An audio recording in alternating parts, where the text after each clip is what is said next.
Alright, thought I'd do a quick video. Been having to screw around with my boiler because had multiple issues that started up.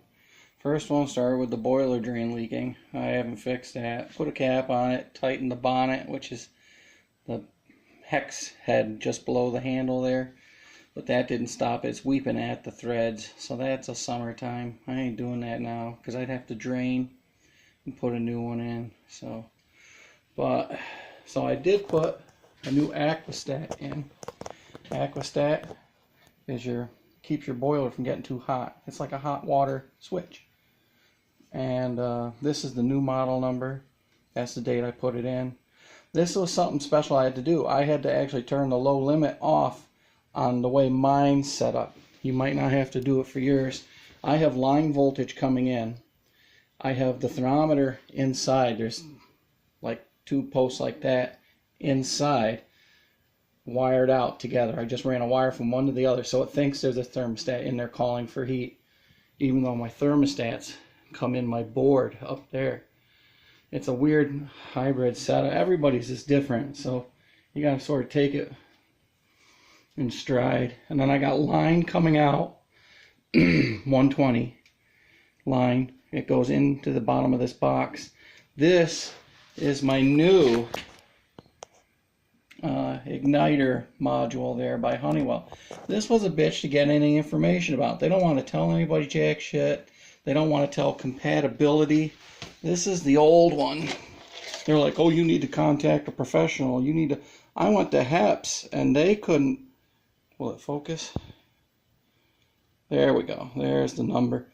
But they tried looking up in the books, to find a compatible unit for this igniter.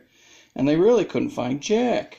And so it was sort of aggravating because you could just change the modules and think it's no big deal. But then this bad boy is a flame detector, a light detector. It mounts actually just on the bottom of this. There's a bracket and it slides in and it faces towards your gun. And that reads the flame. It's sort of a safety feature. Everything on a boiler, in a way, is sort of a safety thing. Do you have hot water in your boiler? Do you have gas or oil coming in? Do you have spark? Blah, blah, blah. So that was sort of a bitch. It turns out that one matches the one that's called for by the new unit, but I didn't dare. I put all new in. And you can see this is sort of looking smoked. See the discoloration? And the lenses in these things can fog and discolor and blah, blah, blah. So if I'm going to do this, I'm going to do it right. So I wound up putting the new stat. I wish I had a window in the door because you can see the temperature of the boiler temp, 170 degrees Fahrenheit.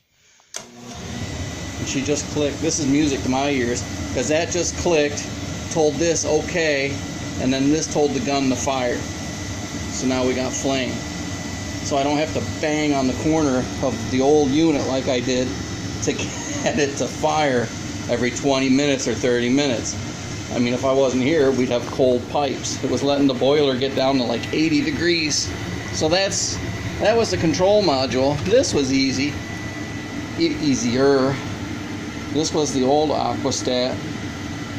That's where the line came in. See how it's jumpered there? I'm thinking that might have been the low limit out. This brass plate, I'm not sure. There's your temp switch. There's my 190 shutoff. And that supposedly goes, circulator setup. Like I said, these things there's like 15 different ways to wire your boiler. So I had this coming out that's the 110 right there coming out from there. And that gives my burner 120, It says right on there, burner.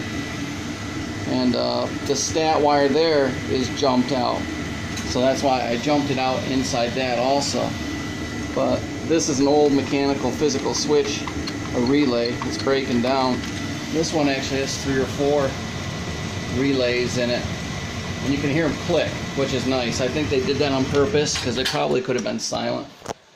You can hear them click, and then I know that this is going to go just a couple seconds later. So But yeah, I just wanted to sort of, it was a frustrating, here, I'll go over my board for a minute, because this is just wackadoo. Alright, here I got line coming in.